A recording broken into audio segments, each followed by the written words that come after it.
Jason Miles, and this is Revolution Podcast, audio only.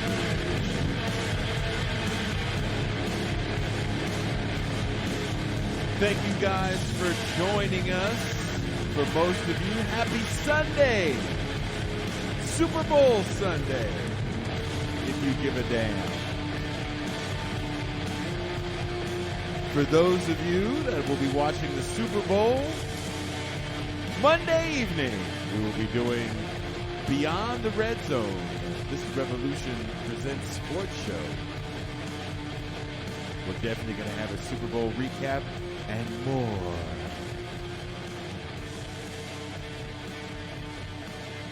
Sports show is literally just my way to bitch about the NFL, college football. There might not be much else on there. I'm just kidding. I'm not even going to be a regular host, so you're blessed with better hosts. But anyway, this is the audio edition of our recap show of the video essay we did, Cosby Ain't Yo Daddy. Parasocial relationships and the folly of projection. If you want to see that, youtube.com/This Is Revolution Podcast. Wherever you're listening to the show, there's links in the description. So you can go to the YouTube page, and there is a playlist of all the video essays. And we're trying to get to 10,000 subscribers. So that would help. But I got to invite one of my best friends, one of my very good friends, Touré Reed, young journalist Bertrand Cooper, and we discussed not only the video essay, but a documentary the video essay was kind of inspired by. There's a lot of things the essay was inspired by, but watching the W. Kamau Bell, when you talked about Cosby documentary, kind of enraged me to the point where I was leaving. Touré and I were leaving angry messages with one another every time we'd watch some of the show. I think Touré turned it off 15 minutes in for the first episode, and I convinced him to keep watching it, and he did. I made a video essay, and he came on. We had a reaction show. We talked about a lot of the politics at the time of the 80s and 90s. And it was a very different time when it comes to the rhetoric that was coming out of the black community. It was not defund the police. It was definitely we need more police, and we need more vigilant police, and we need more punitive legislation. Boy, were they wrong. And the people that championed this tough on crime rhetoric actually had very high approval ratings in the black community as well. The community that was being damaged. So take a listen. Let me know what you think. Wherever you're listening to the show, please leave some comments. Let us know. Let me know. Jason, I hated that. Or Jason, I want to say this. And you forgot to say that. And what about? Do all that in the comment section. I actually read it. Sometimes it makes me happy.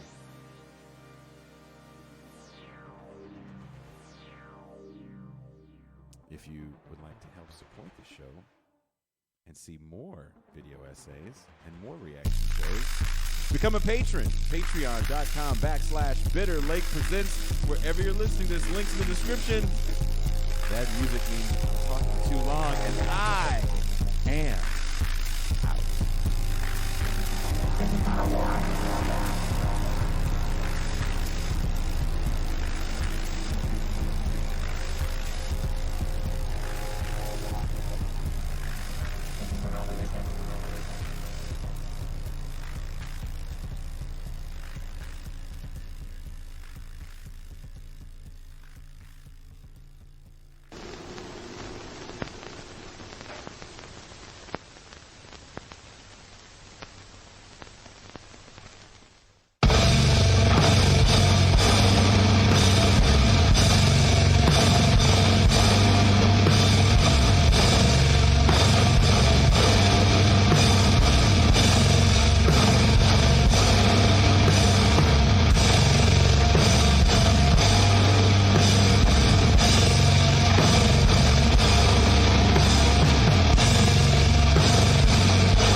Good evening, everyone, and welcome to a special edition of This is Revolution podcast reaction stream to the latest video essay that we just did titled Cosby Ain't Yo Daddy, about parasocial relationships, race reductionism, and so much more. I was lucky enough to be able to reschedule my special guests. I was also a little worried that one of them wasn't going to make it because Pascal usually offsets two light-skinned dudes. And with no Pascal, just two light-skinned dudes, one of them might not show up. So both of them showed up, I think because it's February. I think because it's February, they were like, we'll show up for this guy. Do this shit in March? Not so much. So let's bring in our first guest. He is a returning guest. You may know him from his many appearances on the Brianna Joy Gray Show. Or you may know him from his very, very good article that we've shared and talked about several times. Yes, Shirley, I see you in the chat. There's no Pascal. He has a night off. He's getting ready for a very busy show tomorrow. Please welcome journalist Bertrand Cooper.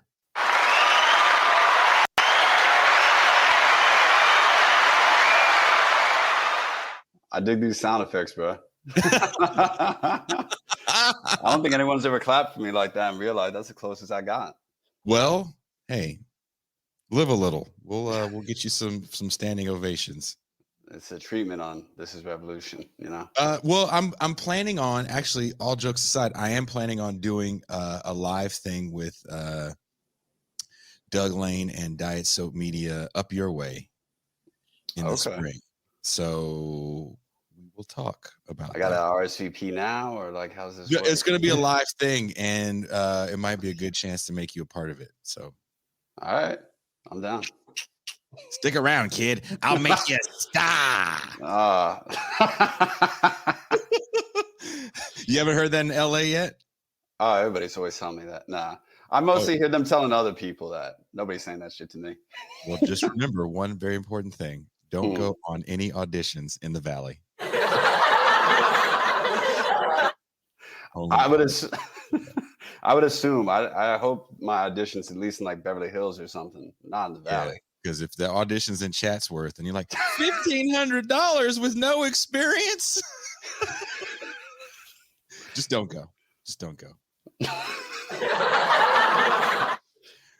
Our next guest is a big reason why this show is what it is.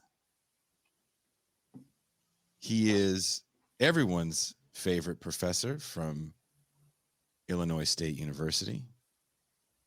He is the author of Towards Freedom and another book whose title is a little too long. I'm glad he chose Towards Freedom on the second one. Sticks in the Brain. He is the Touré Reed.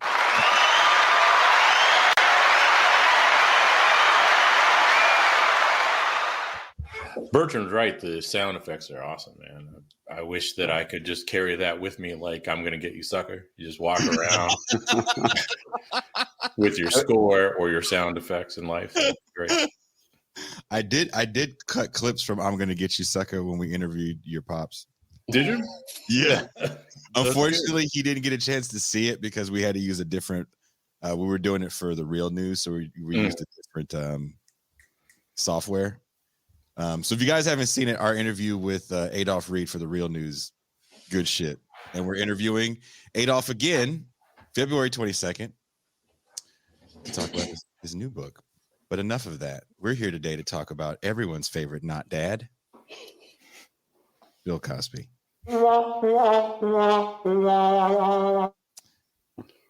Did you two both finish the W. Kamau Bell 4-part series? I did finish it last night. Yes. Did you cry at the end? Nah, I didn't. Rather than crying, I just sent you frustrated texts along the way. I think 11 was it 7 minutes or 11 minutes into episode 1? You got turned it off. Yeah, I walked away for a while, so I had to watch it. I had to watch it over a few days. I had so many questions, and I was like, I need to sit down with some older black folk and just be like, is this really what it was like? Because there were just some things that I was hearing where I was like, I just laid out there. I get American's Dad is branding, right? And like I saw the Cosby Show as a kid, and I'm sure that was his brand, but I don't know, watching that documentary, it really made it seem like every single black person in this country just kind of went with that.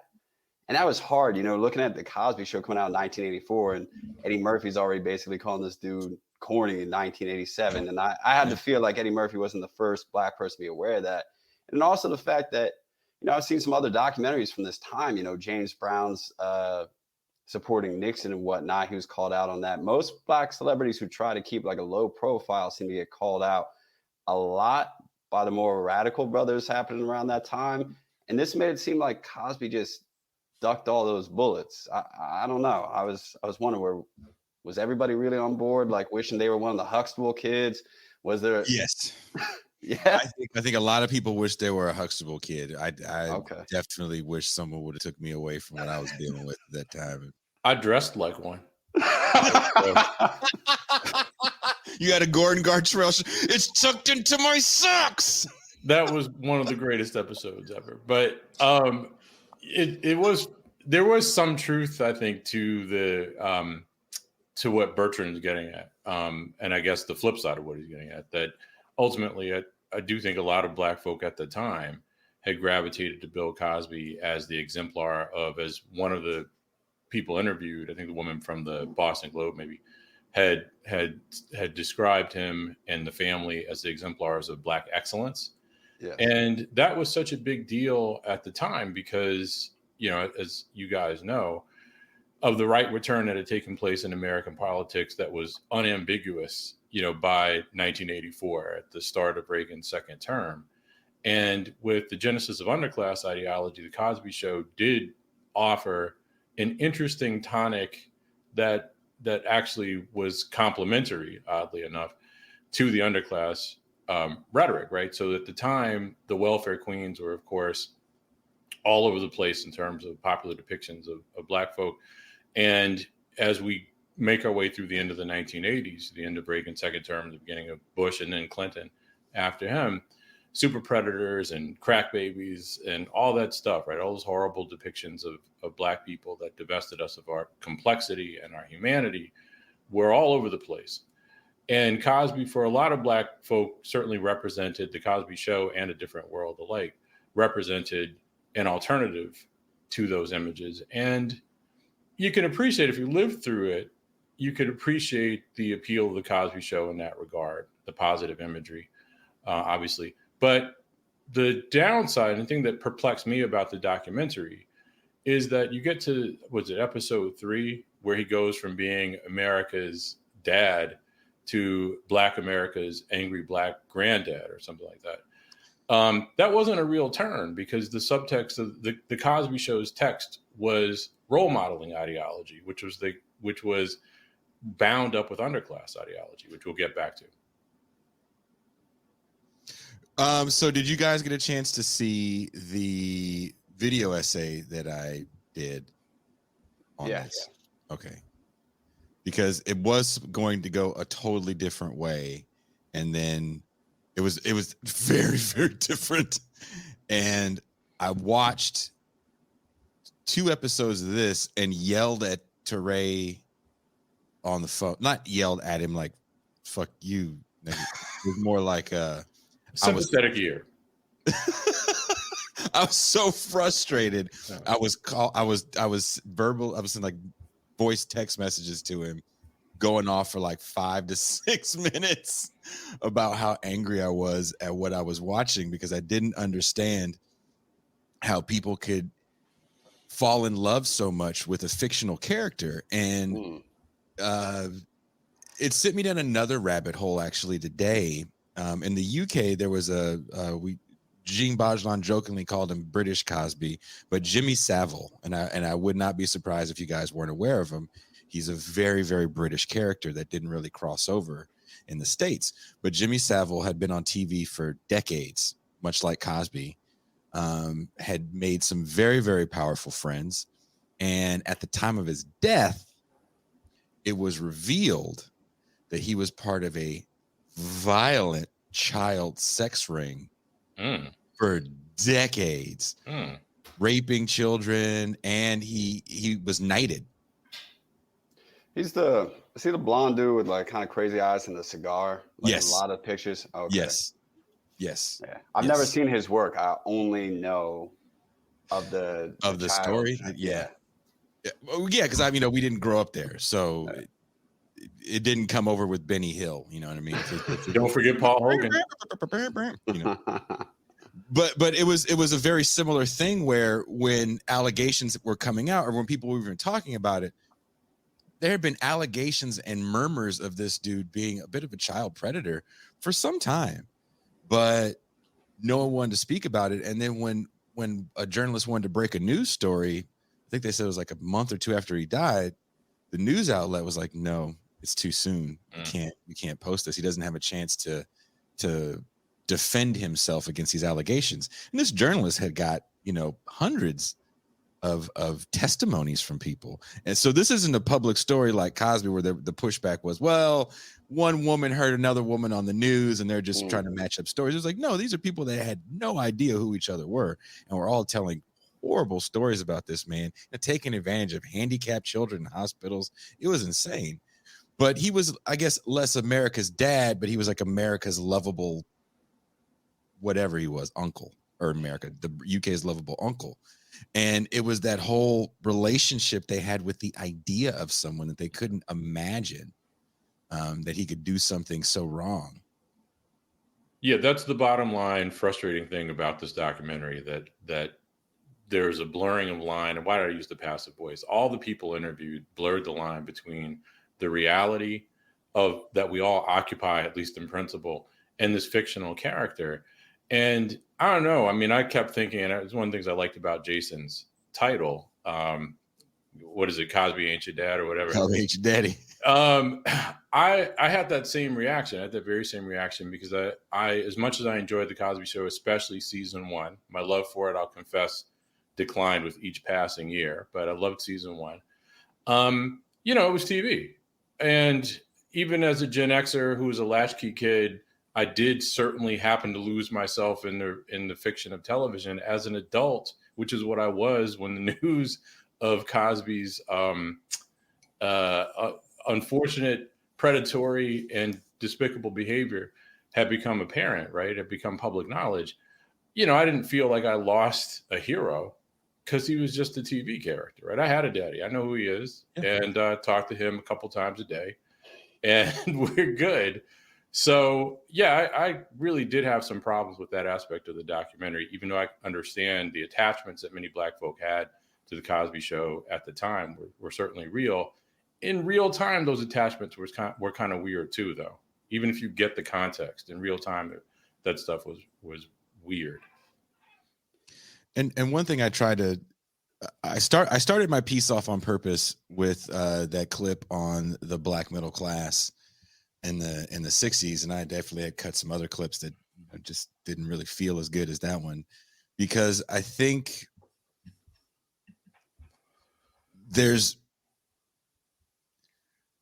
we reduce everything down to a unified voice of Blackness. And in watching that documentary, it was definitely, there is a unified voice of Blackness, that Bill Cosby was supposed to be a surrogate father figure for us wayward Negro youth.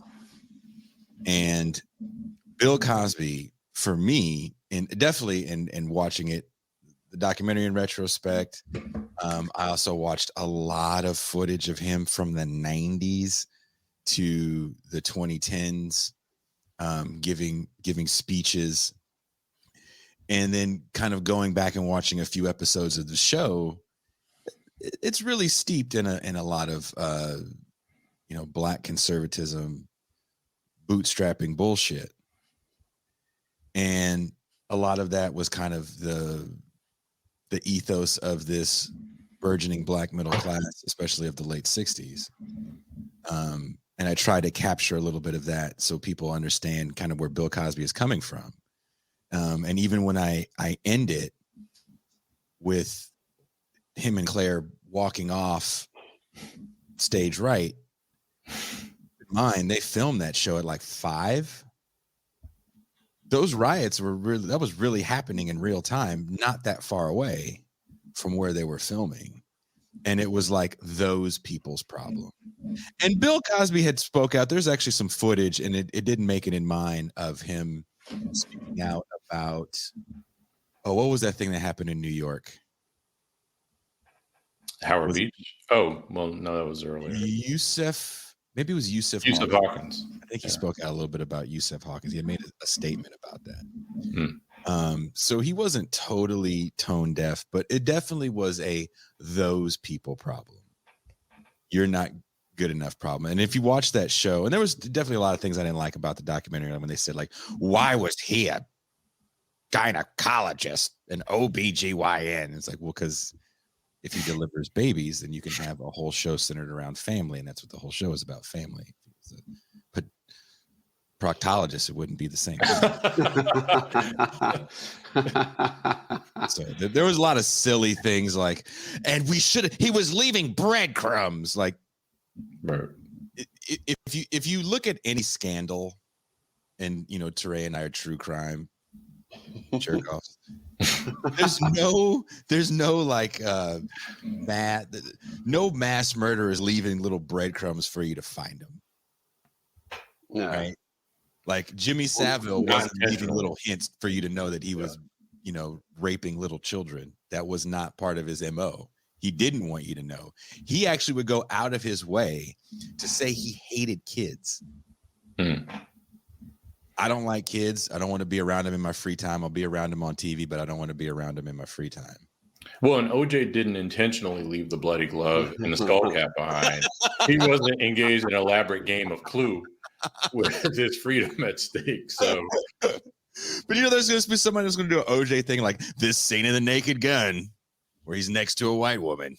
Well, there's a kind of interesting juxtaposition between the characterization of Bill Cosby at the start of the documentary as being kind of post-racial character, right? Or, not really, he gets beyond race or whatever the phrase was, which reminded me of the ESPN documentary on OJ, which I did not care for, to be clear about that. And OJ, of course, in the ESPN documentary was also a kind of post-racial character. And the thing that was kind of interesting for me when watching this documentary and reflecting the Cosby documentary and reflecting on the ESPN many hours long OJ documentary was that Cosby was actually sort of celebrated in this documentary for his post-racial kind of mindset, right? Moving beyond race or whatever, and the power that afforded him. And OJ, by contrast, was vilified for it in that ESPN documentary. And the difference is supposedly that Cosby used his, the power that he managed to attain by being a post-racial character, comedian in the 1960s, to create opportunities for Black stuntmen. Let's say it's a specific example. And OJ apparently did not extend, benefits to Black folk, did not use his power in that regard. At least that was the contention. But I thought it was interesting just the same that Cosby was celebrated in a documentary for being bigger than that, right? For not being just Dick Gregory. Those things are part of why I was curious about this vision that was put forward, because I've seen the OJ documentary, and I want to say that they had actual commentary from other athletes at that time who were taking a stand, people commenting on it. And when I'm watching this, it was as if everyone was fine with Cosby acting in this supposedly post-racial way. Like it's hard for me to imagine him around at the same time as Dick Gregory, and no one is drawing comparisons. No one's asking him to do more. It was also difficult just for me, and it may have been the people around me, but for example, my dad, which is the Black side of my family, he was poor from Philadelphia. He couldn't stand the Cosby Show. There were all these little things that just to him reminded him of bougie black people that had never really liked him.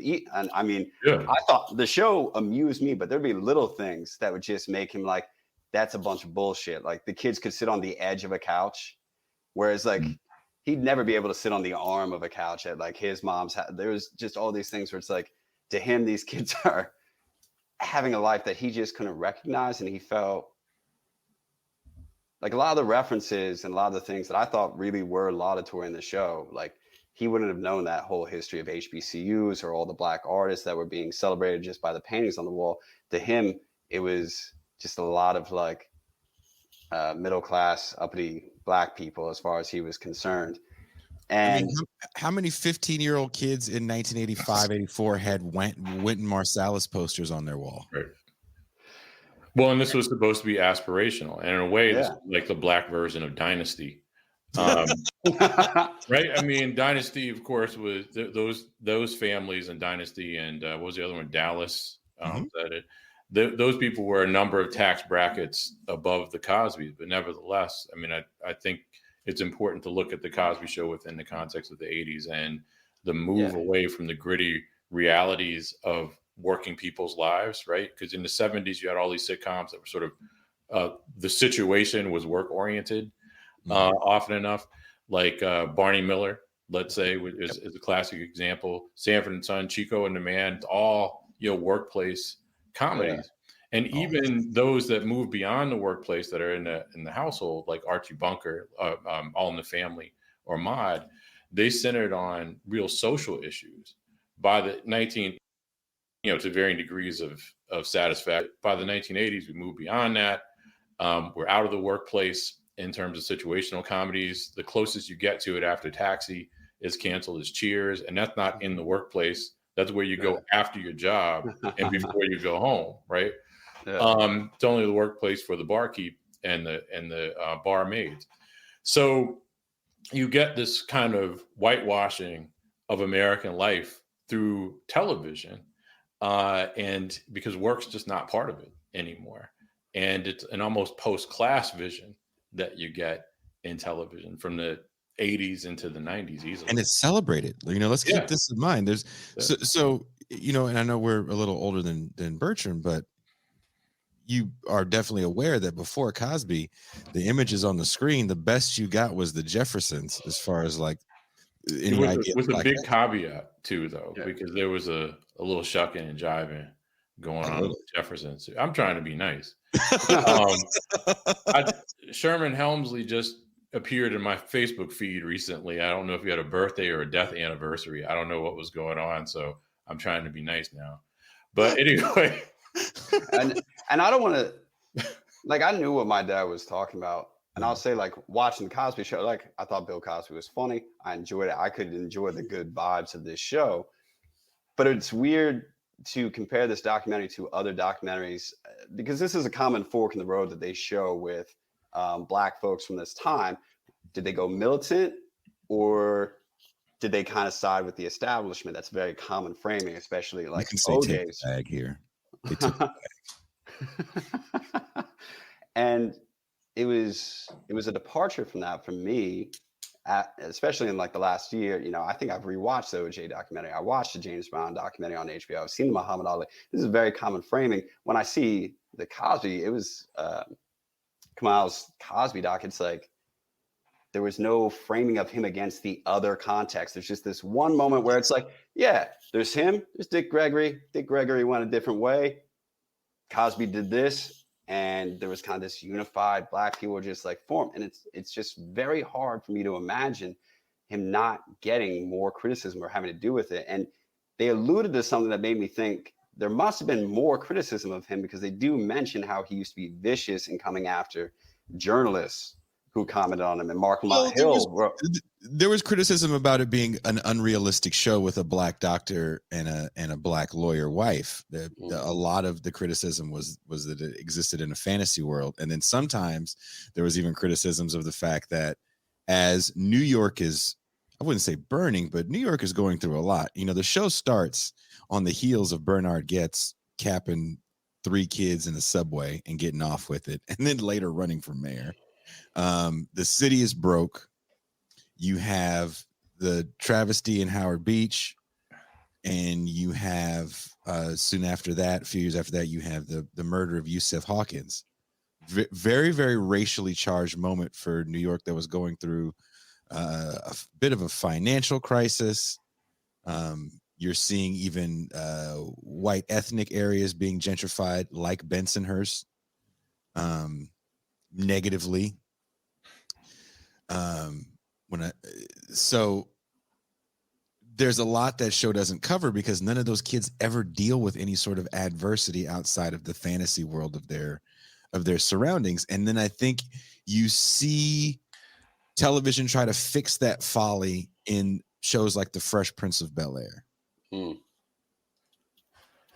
Yeah, not much of a fix, but definitely. But Cosby definitely trying to acknowledge it a little bit. Yeah, but I mean, in keeping with your point, Cosby definitely fits within the broader framework of kind of apolitical, I guess, and aspirational television images. And you could maybe view it through the lens of the Cosby Show, not Bill Cosby's career, or long career arc. But you can maybe view it through the lens of the kind of pop culture expression of the demobilization of the civil rights movement. Because look, I mean, if you go back and watch old episodes of Sanford and Son, it's a go-to for me. I watch, as my wife will attest to, I watch Sanford and Son pretty regularly, and there's like half a dozen episodes that I just go back to multiple times a year. But if you go back to Sanford and Son and then its sequel, Sanford Arms, there's a lot of discussion about economic struggles. There's a rent party episode of Sanford and Son that is one of my go-tos, and a host of episodes about difficulties that they have, that Lamont and Fred have paying the bills and keeping the business up and running and the like. And in some of those episodes, you not only get expressions of class anxiety among Black Americans. It's sort of politicized, where Fred would even in Sanford, I think this was the Sanford Arms Show, or Sanford, I guess is what it was called, talked about tried to organize fellow, homeowners and renters, ultimately to fight against the power, right? You'd even get criticisms of Black church folk too in Sanford and Son. You get to the 80s, all that stuff is sanitized, right? Amen gives you quite a romantic view of the Black church that stands in sharp contrast to what you were getting, let's say, from Sanford and Son, or even Good Times. And on the Sanford and Son front, I just feel compelled to say this, so I'm going to say it. There's a running bit about the Black church folk that is embodied by Aunt Esther. Luanda Page was a quite renowned burlesque artist. And the fact that the real voice of the Black church in Sanford and Son was in real life a burlesque artist, was a built-in dig. And of course, there's at least one episode, and it's called Mama's Baby, Papa's Maybe, and the episode's Papa's Maybe, where you kind of get the sense that Aunt Esther in her youth might have been kind of a freak. Big Money Grip got down, apparently. And we don't need to get into the details of that, but her behavior as a young person didn't quite mesh with her behavior and persona as an older Black person. But again, when you get to the 80s, all that stuff, that complexity in Black life is sanitized by way of evisceration of class discourse in popular culture, right? And an embrace of the aspirational. And the one thing you can say that or one useful thing to keep in mind on that front is what's true of Black pop culture in that context was also true of white pop culture in that context. Would you say that the Cosby Show, and if you, to your point about the working class kind of being eliminated from, we shouldn't say eliminated because Roseanne exists in the 90s, but I think Roseanne and even Married with Children are outliers. Yeah, and explicit outliers, right? Because Married with Children billed itself as the anti-Cosby Show. and like explicitly, this is not the Cosby Show, is what their ads in the first season or first 2 seasons stressed. And I thought Roseanne was on much the same spectrum, though not as in your face, because it had the same production company, I think, as the Cosby Show, right? But if you think about Growing Pains, Family Ties, that's all I can think of off the top of my head. You're kind of dealing with the PMC and the aspirational 80s, which I definitely think Cosby fits very comfortably in that PMC world. And, to your point, Touré, even soap operas at night, the Falcon Crests and the dynasties of that time. Which one was Apollonia on? I forget. Falcon Crest? Was that? Yeah, that's what I thought. Wasn't she seeing Lorenzo Lamas? Why do I think that's right. I think that's right. God damn, I know that. And by the way, in terms of these text exchanges you two are having as you're watching this doc, I would love to know what was infuriating. Was it like the way it was presented? Was it something was missed? Like what got you going? I'll speak for myself first, and I'll let Touré go. For me, it was just the whole idea that this motherfucker was your dad. That over and over really pissed me off. My dad, I think, is a fucking cool dude, and my parents were divorced, and I didn't live with him. I was a weekend kid, but I'm not the person I am today, for better or for worse, if it's not for my father's influence. Not Bill Cosby's, well, maybe Eddie Murphy. There's a lot of it to this day. I tried to be that nigga from at least 89 to 97. But I mean, in all seriousness, like I've never seen a person get an award and be like, I'd like to thank Bill Cosby for making this possible, for showing me that this is how a black man should. No, like it was marketing and it's fiction. And I don't understand why people wanted to be in tears. It was almost as if they felt that the rape allegations affected them somehow personally. Like any black man, kind of like Chris Rock's joke he made years ago about not getting an OJ prize after OJ was acquitted. That was a good joke too. That's kind of how I felt watching this show. Like this Chris Rock kind of summed this show up in one joke fucking 20 years ago. Yeah, I co-signed half the reason that I was pissed. The reason I was pissed at the very beginning, anyway, is that stuff Jason said. Because while, let's say I might speak on the phone with my dad a couple times a day, 7 days a week, when I was a kid, he was around on the regular. He was, of course, coaching teams that I was on, sometimes coaching teams that I wasn't on, helping me with my homework, grounding me on the regular.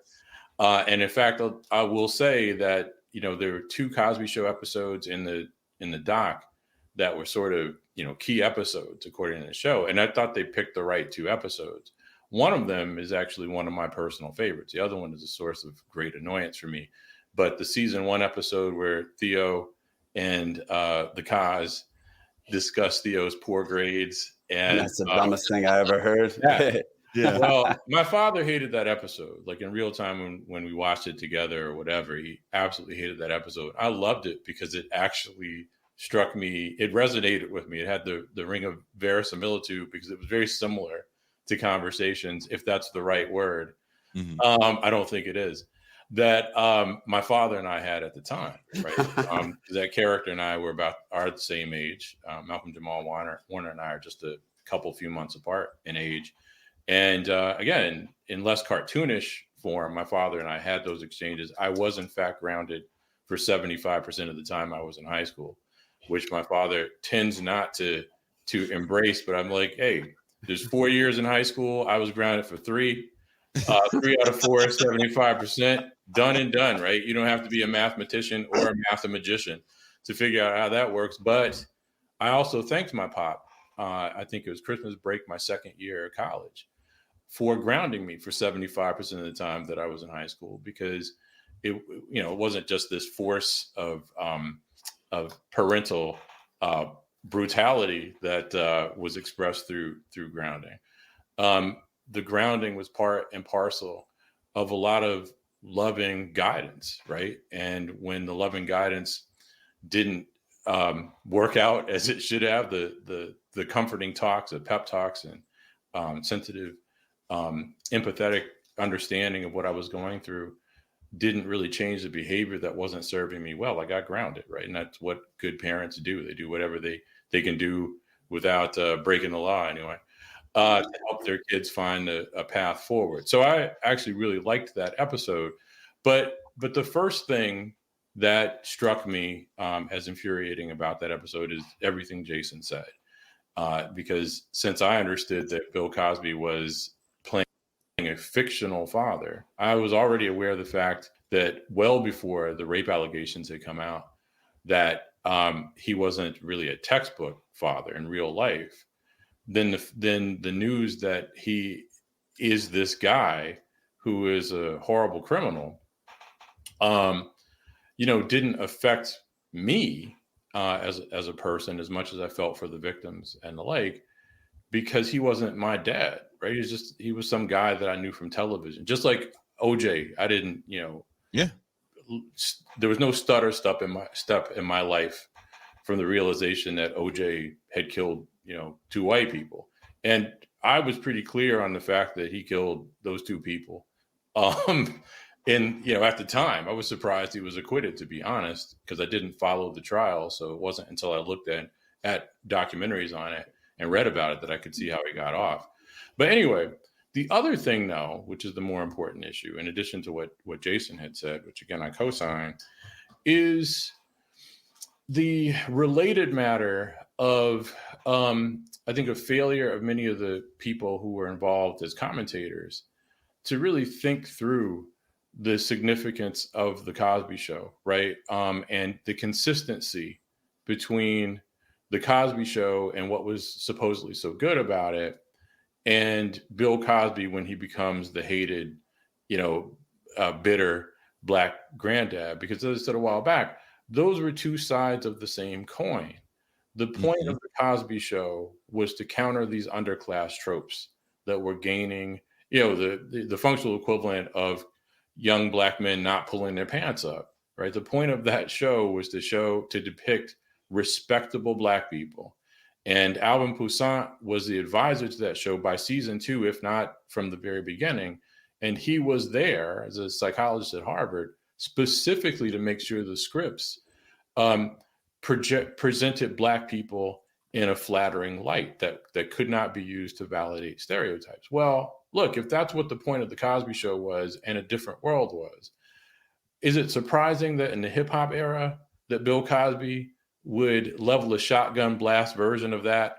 And, again, by the early 2000s, as criticisms of, bald, unabashed criticisms of the black underclass, without using that term, that was already baked into the show. That was part of the problem with the show from the beginning. And it's a piece of what your father, I think, Bertrand, was reflecting on.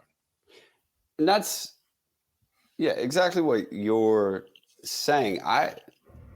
The turn, it's not a turn, which you already pointed out by that whole two sides of the same coin. Seeing who Cosby is in that show, I expect who Cosby becomes. I expect his criticisms of hip hop, of, young black males. Like, everything he lays out in the show seems like he would be that dude who would have those criticisms. There's no surprise, even though they try to play it as a surprise. Like, the way they're viewing Cosby in the show is as if, this isn't a guy. We didn't see this turn coming. And let me add one other thing to it. Go ahead. Cosby wasn't alone, right? I mean, that's the other thing that's crazy about this. That and this is why this again is one of the reasons the Cosby Show was so appealing in the 1980s and 90s. I'm not going to name names, but I've been to a lot of Black History Month dinners and events and MLK dinners and events over the last 20 years in my time professoring, as I like to think of it. And one of the people who was a commentator, I sat through his MLK dinner or Black History Month dinner event, and his whole thing, again, I'm not going to say who it But his whole thing in 2009, after announcing his support for President Obama and the importance of an Obama presidency for Black people, all of us, he then went on about how disparaging poor Black people, basically, right? So he went on a Cosby-like rant about poor Black people. And our job, of course, and this is part of the appeal of post-racialism, or Obama's post-racial presidency, I should say, because I don't know any Black people who embrace the post-racial moniker. But part of the appeal of his presidency for a stratum of middle-class Black folk was the underclass trope, and the ability of us middle-class Black folk to be role models, and the need and importance for us to be role models to Black folk from lower socioeconomic backgrounds. And again, this person who was in the documentary who explicitly criticized Bill Cosby for chastising poor Black people, I saw him do it in 2009. It was just right? so This common. is what everyone did. But that's the everybody. thing. When you go back and you look at pre-1994 crime bill, there was so much coming from the Black agenda, calls them the Black misleadership class, saying that we need tougher laws on these drug dealers. And there's a scene in the movie Colors that I go back to all the time, and I wish I would have referenced it in this. I didn't really have time to put it in. But there's a great scene where the city, I don't know if you remember the Colors, Touré. I do. I saw it in the theater. I was in high school. So 1988. Remember, there's a scene where the citizens are yelling at the cops. Yes. And what they're yelling about is the fact that there isn't enough police because of the violence that's going on in their city. In the same breath, they're also saying, you guys got to stop beating up our kids. Right. Well, because it wanted professional policing. It wasn't a call for elimination of police officers, but police officers who actually responded and professionally to the needs of Black folk in in high crime communities. Chris Rock, who is one of my favorite comedians, has an interesting arc to his stand-up on matters of crime. And in the late 80s, 1987, I want to say, when I first became aware of Chris Rock, I'm in high school. I thought he was hysterical. He was 5 years older than I am. So he's a very young guy at the time, but he had a bit about how prisons were actually too nice. And this is very different from his Bring the Pain bit, but prisons were actually too nice, he said, because prisoners get 3 squares. And at one point in this routine, he suggested that what should happen was something out of a John Carpenter movie, and that you should just throw a cow out in the yard and let whatever happens happen. Then later, that's how you should feed the prisoners, Chris Rock said. And then in another bit, I think probably around 1990, he said that he hated the electric chair because electricity costs too much money. And so instead, the electric chair should be replaced with a stabbing chair, because stabbing is free, right? So it wasn't a case against capital punishment, which he would later make by 1995 or 1996 and Bring the Pain. But it was a case for tough on crime policies, right? And that was consistent with the mood at the time, interestingly enough, among Black Americans, because the crime rate was so high in majority Black and brown neighborhoods in the 80s and 90s, thanks to things like deindustrialization, let's say, and urban retrenchment, that in a context in which, the Reagan era, which there were going to be no positive remedies coming from government, then people desperately turned to the punitive remedies, right? So that they could, live safely.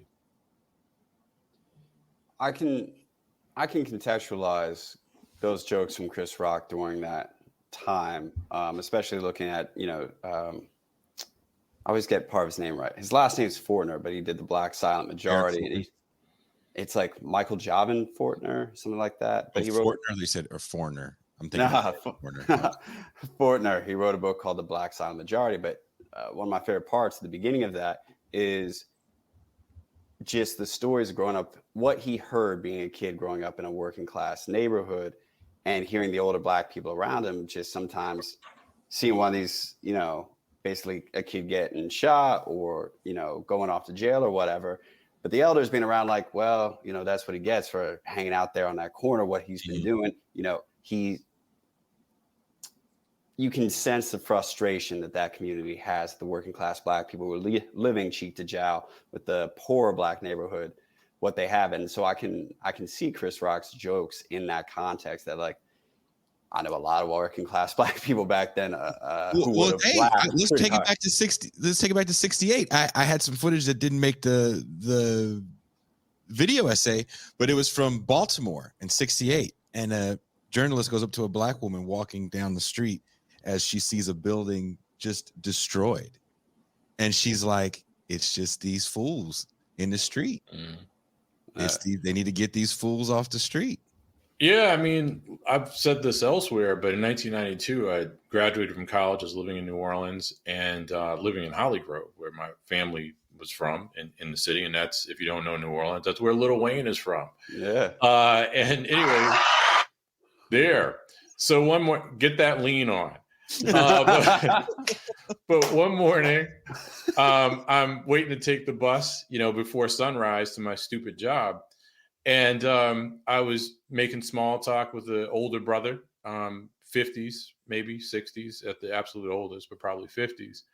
And we're talking about the then upcoming presidential election. And I told him that I could not vote for Bill Clinton because of his tough on crime policies, right? And I'm 21, 22 at this time. And you know, his response to me threw me off, having just graduated from college and being in a pretty insulated or insular community prior to this. His response was, hey, I mean, keep what Bertrand said and what Jason said. Some of these kids are out of control and we got to do something about it. And the specific thing that I said that triggered that response was I mentioned how Bill Clinton dropped off the campaign trail in 92 to preside over the execution of Ricky Ray Rector, a mentally challenged Black man.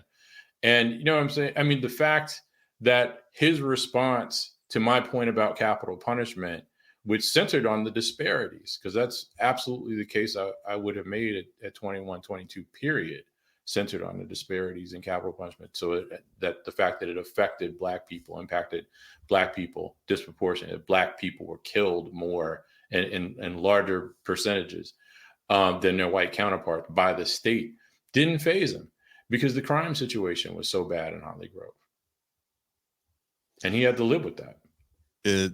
I want to read this comment by Professor Dylan Rodriguez. Through the 80s and 90s, there was robust grassroots mobilizing in a lot of Black neighborhoods, opposing broken windows policing and challenging the whole idea that cops would ever protect Black people. I would say we never said that there wasn't. Right.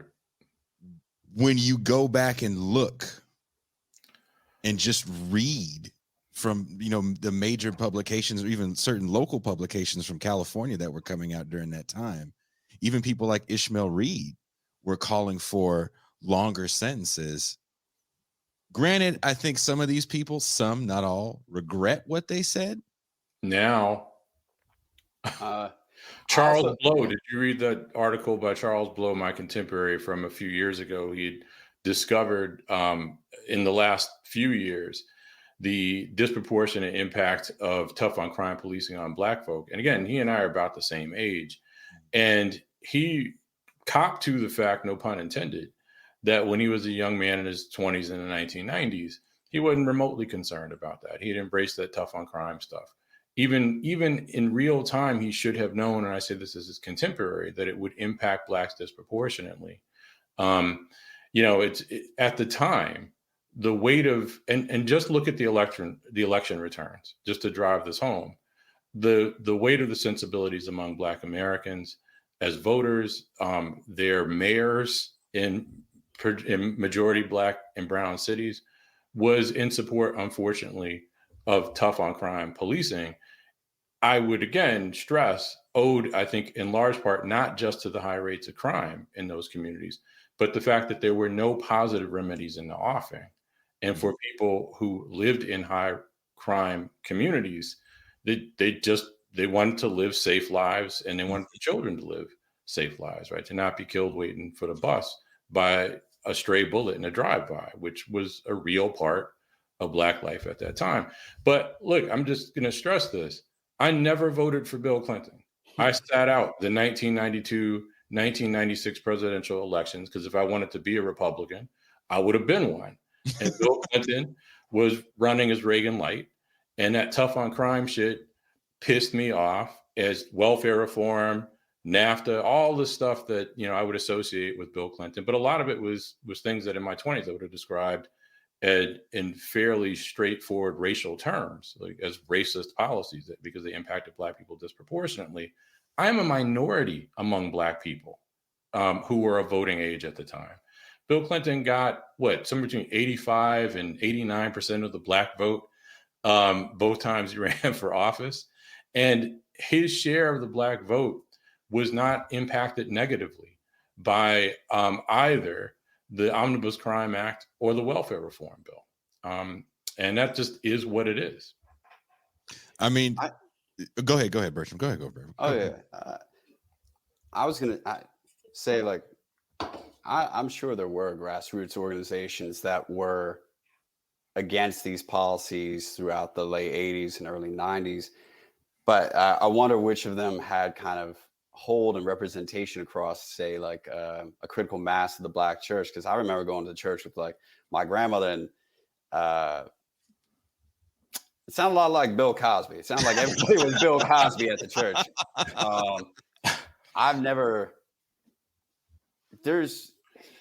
There's few places that I had been in my life where I heard more disparaging comments about young, poor Black people than the times that my grandmother took me to church, just all this stuff. And they were so obsessed with, you know, the little cultural things that upset them, but they linked.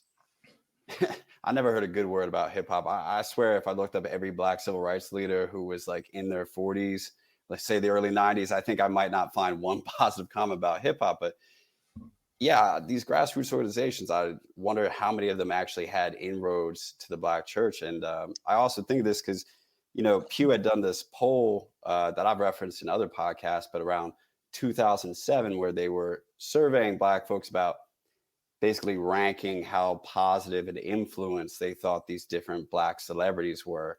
And I think right at the top was like Barack Obama. I always get his name wrong. It's this pastor. It's TD. Yeah, I want to say it's like Barack Obama, TD Jakes, and Oprah. Stellar, amazing Black people. And then way at the bottom was like Kanye West and 50 Cent. And basically anyone even associated with hip hop was just, this is poison for the Black community. That was still going in 2007. And this is a survey basically of Black people saying like, good Christian, strong Black excellence. These are the leaders. These are the people we should be emulating. And then down here at the bottom was, you know, the figures that the Black poor would have. Let's think about how hip hop changes. Let me add just one other thing though on this front. Just thinking about this in terms of political mobilization, the Brotherhood of Sleeping Car Porters had been at it at an organizing campaign since the early 1920s. They were in a moment in which they faced stiff opposition from the Pullman Company, much of Black America, or at least much of Black Chicago, fighting the good fight. They were engaged in a grassroots political organizing campaign beginning again in the mid 1920s that didn't hit pay dirt until the 1930s. It's always the case that there's somebody working somewhere in the grassroots for some decent cause. That doesn't mean that those people have any stroke at that time. And of course, the political landscape has changed, you know, since the 1980s and 1990s, and in many ways for the better, and certainly with regard to how many of us, or most of us at this point, hopefully, think about the problem of the carceral state. That's a good thing. But the fact of the matter is that the political landscape had to change, partly with the help of those grassroots organizations, maybe, and also a change in the broader sensibilities of that moment too, shaped in part by the grassroots groups. But just because people are working at the grassroots doesn't mean at any given point in time, mean that they reflect the dominant sensibilities. I think by nature of the fact that they're working at the grassroots, they're trying to change the dominant sensibilities. And that grassroots organization tells you that they don't have that much stroke at that moment, right? That's a grassroots. the Yeah. point. I want to add real quick as we're getting close to an hour. Landrew had said if this show gets 100 likes, he would super chat us $100, and the show got 100 likes. So I want to thank everyone that liked the show. Of course, Landrew, thank you so much because you keep us afloat, being able to do this show and bring the content that we try to do as many days a week as we try to do it. So thank you very much. But Dylan Rodriguez also had commented, there's been a lot of comments, I can't even find it anymore, that the pundits and the black celebrities don't speak for the people necessarily, and I think we all agree. That's our point in part. Yeah. And but that was the rallying cry. And also when you start to look about different shifts, I don't know why all those black people kept voting for Bill Clinton. I don't know why Bill Cosby's First black president. Bill Cosby's tour, to my understanding, in 2014, like after that pound cake speech where he's just going around basically giving the same speech, like he's selling tickets to this. It's doing pretty good. He's getting a lot of like. Listen to the W. For those of you that haven't watched it, watch the W. Kamau Bell thing. You know, but my video essay isn't a total reaction to that because there was other things we were talking about. Definitely New York in the 80s was a big influence on me trying to get this done. But when Bill Cosby makes the pound cake comment, people are cheering. It wasn't like he made that comment and then no one booked him again for a commencement speech. Right. Well, and again, one of the critics in that documentary I heard say much the same thing about this critic's own sibling, I might add, in an MLK or Black History Month speech. They literally referenced this person's trifling sibling. Like the Cosby show, Cliff Huxtable and Bill Cosby, to me, became the same person after the show really got successful in the late 80s. I really think that's why he definitely in the popular conscience. Yes. Yeah. Yes. I think he becomes the same.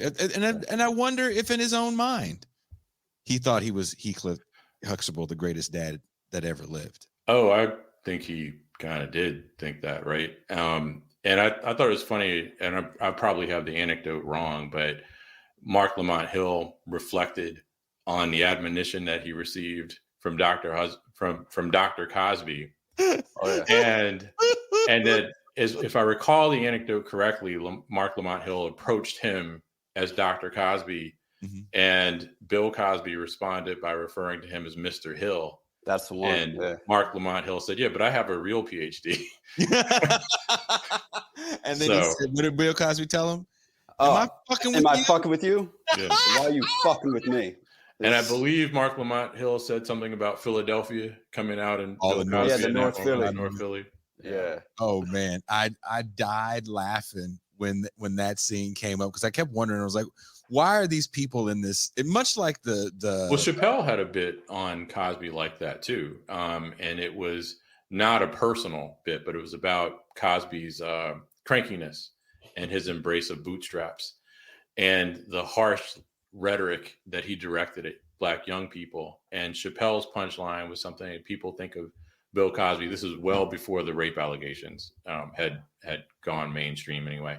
He said people think of Bill Cosby as some dude who's been selling pudding pops, but they forget that he's a brother from Philly, and Philly just came out on him, right? He had to say some real Philly shit at that moment. Yeah, I remember this. It was a great concert. Now, Chappelle just said some crazy stuff recently about, or did something crazy. I just read about in Yellow Springs, Ohio, but that's another issue. Did I send that to you? I'm not. No, I got it from a former student, but it seems like something that we'll talk about. I actually had the article from the Dayton newspaper. Oh, is that right? Yeah. And I'll close with this just to get you guys' kind of closing takes. My whole thing with, as we look at celebrity, and sometimes celebrity takes up a lot of air in these left spaces unnecessarily. There's a lot of projection that we put onto celebrity. We don't know Dave Chappelle. We don't know Bill Cosby. We never knew OJ. There's so many people. Jimmy Savile, another person, no one knew. And they did a pretty decent job of protecting their images. But a guy like Dave Chappelle, why do people on the left always get so worked up about the shit that he does as if he's come out and said he's a leftist? When he wins his Mark Twain Award, Nancy Pelosi's there. So am I surprised that a wealthy man that lives in a small town doesn't want a very small affordable housing complex? Exactly. I mean, there's no surprise there at all, because he even seems to have, I think he's a very talented comedian. Don't co-sign everything he says, of course. Don't embrace his politics, whatever. But in keeping with not embracing his politics, he even has a kind of libertarian streak, it seems. A little bit. There's a saying that I heard a long time ago, and it's like, never meet your heroes. Mm-hmm. And I spent a lot of time living in a studio, literally meeting my heroes. Mm-hmm. On this show, I spent a lot of time meeting my heroes, or at least motherfuckers that I really admire. For the most part, I haven't really been let down because my expectations just aren't that high. Right, which is appropriate. My heroes are punk rock people and rappers and shit, and I meet them, and you know what they do? They do punk rock and rapper shit. Yeah. So they're kind of par for the course. I've never been let down by anyone I've met. I mean, I think there's so many factors involved with that, but I'll say, I mean, I know that leftists get upset about it for a number of reasons. I'll say at least some leftists do have the critique of like, well, you really shouldn't be following this nigga anyway. I mean, he's giving a speech in front of Nancy Pelosi. But in terms of like just the obsession with popular culture, it's as if, you know, the approach to politics is to say that, you know, all these celebrities, all these people, everybody that young people like, well, all of them are really liberal. You know, we're the cool side. This is the side that's, you know, really cool. It's different than the old Republican side and whatnot. They've really hung their hat on being the preferred choice of whoever young people think is the coolest, most interesting celebrity at that time. But that also makes them kind of beholden to tracking every single thing that every celebrity says. And that the moment that somebody isn't towing what they think is the appropriate liberal line, well, they got to come full force, because on the other side of the fence, they're saying liberals really are not liberals. They're saying celebrities really are these moral exemplars. They really are these authorities. There's good reason to find out about the politics of this person, this person, this person, this person, so long as they subscribe, you know, to the Democrat side. If you're going to say that this whole wing is full of important people that should be listened to, well, then you got to address when somebody says some wild shit that your side doesn't agree to, because you just said that's where all the thinking people are, and they all agree that liberalism's the best shit in the world. Mm.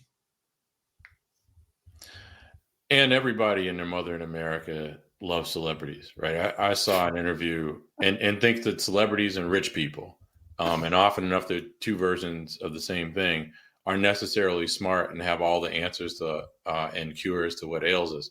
I saw a kind of man on the street interview from about 20 years ago, 1999, 2000, like that, where apparently Donald Trump had been talking about running for president then. And almost nobody that the news crew interviewed thought that Donald Trump should run for president. Almost everyone they interviewed said, hey, he should just stick to, you know, business. That's what he does. That's what he knows. He should stick to real estate. Two white guys who looked like they had, you know, office jobs and presented themselves as if they had fancy office jobs. They were like, yeah, Donald Trump should run for president. He'd run the country like a business. And I think he really has all the right answers. But it was like two white dudes out of, you know, more than 6 people interviewed, right? Again, most of those people, and it might have just been one white guy actually, most of those people, whatever their race, whatever their sex, except for that 1 or 2 white guys, thought that this would be absurd. Fast forward 16 years. or 15 and a half years, and that had changed, right? And because people think, or thought, at least in part, the people thought that they knew former President Trump from, The Apprentice, among other things, right? And along with disillusionment with both parties, and including to stress the GOP. But nevertheless, that celebrity status is really what seems to put him over the top. I'm watching Euphoria right now, which is a show that thus far I've enjoyed. I only watched like the first season, but Zendaya, put out a trigger warning about one of the episodes of the show. There was this expectation that as she is being the lead in the show, she's also going to model what we think is the most appropriate behavior for like a good liberal, and people are watching her do this, and it's a part of her job in addition to acting in the show. And there's just a lot of effort put into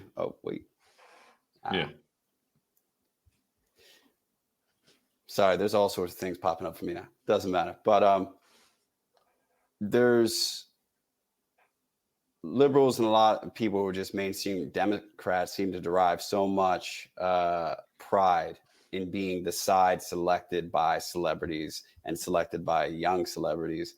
And I really think it pressures them to have to like monitor and speak on all these things. And circling back to Dave Chappelle, you gotta love his joke about what's it, Ja Rule and Hurricane Katrina. We've got Ja on the scene right now. That was a great. Yeah. I have some questions about some issues that I don't think Ja is necessarily equipped to answer. No, might not have all the answers right now. Yeah, so I think that's right. And unfortunately, though, it is also a bipartisan problem, the cult of celebrity that we all worship at.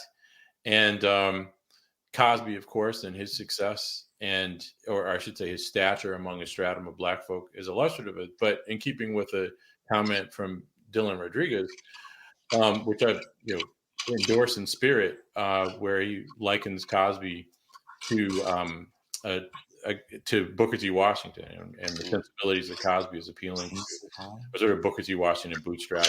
And I think that's basically right, because that, and I would say that was my point about Cosby from the start, even the period where people, in the documentary celebrate Cosby and the Cosby Show as a triumph for Black people. It was a triumph for Black people in a very conservative moment in which Black folk were supposed to rise up by way of role modeling ideology and bootstraps. And what middle-class Blacks were supposed to do, our contribution to the success of the race could come in the form of charity.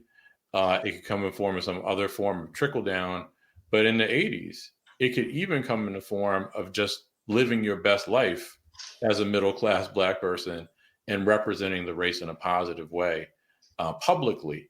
And this was supposed to, in the minds of many Black Americans and even some policymakers, have a salubrious effect on the psyches of the working poor and the unemployed Black Americans, right? To help break the cycle of poverty that apparently had a lot less to do with automation and deindustrialization and depressed wages, and a lot more to do with matriarchal families in that moment, right? I mean, as soon as you pull up your pants, the jobs just start raining like manna from the heaven. All of a sudden, your neighborhood's loaded with jobs. That's what happened to me. Yeah, right.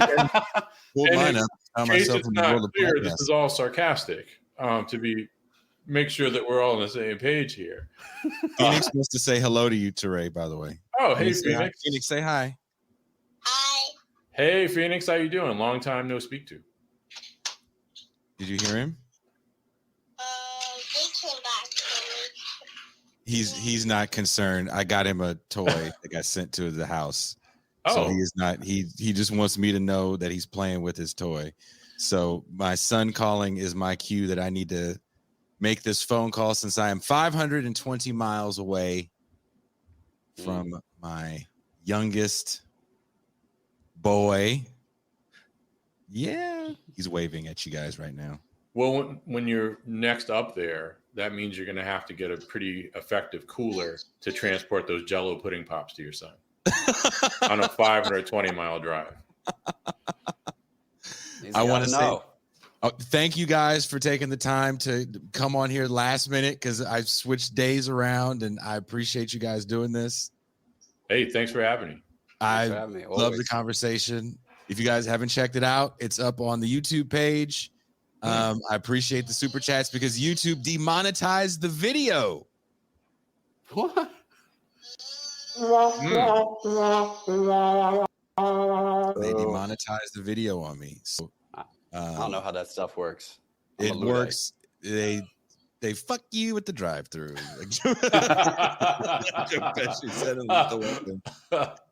So, and thank you guys, everyone that watched, that liked, that shared, doing these as a surprise. I never know how many people are going to watch. So I'm glad you guys were all a part of the conversation. It's a conversation we can keep having. I want to expand on it more.